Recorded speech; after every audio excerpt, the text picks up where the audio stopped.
بسم الله الرحمن الرحيم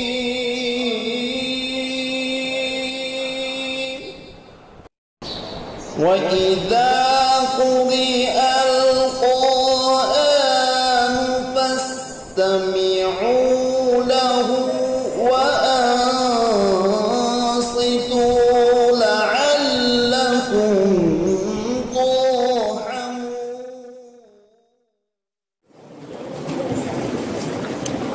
الله من الشيطان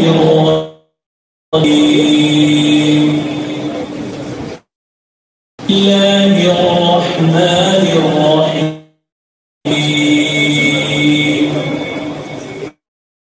ويسألونك عن الجبال ينسفها نسفا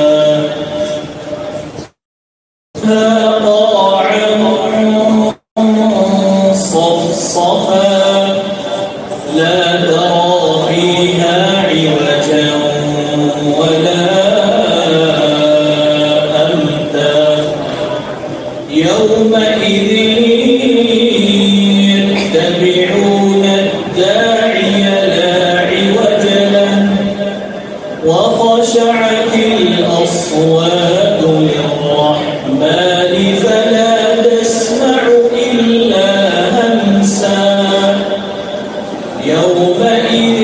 لا تنفع الشفاعة إلا من أذن له الرحمن ورضي له قولا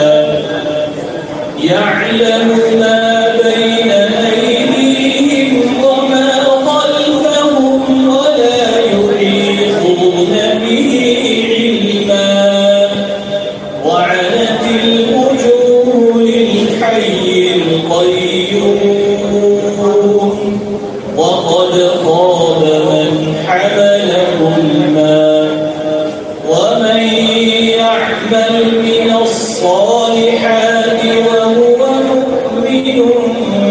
فلا يخاف ظلما ولا هضما وكذلك أنزلناه قرآنا عربيا وصرفنا فيه من الوعيد لعلهم يتقون أو يحدث لهم ذكرا فتعالى الله الملك الحق ولا تعجل بالقرآن من قبل أن يقضى إليك وحيه وقل رب زدني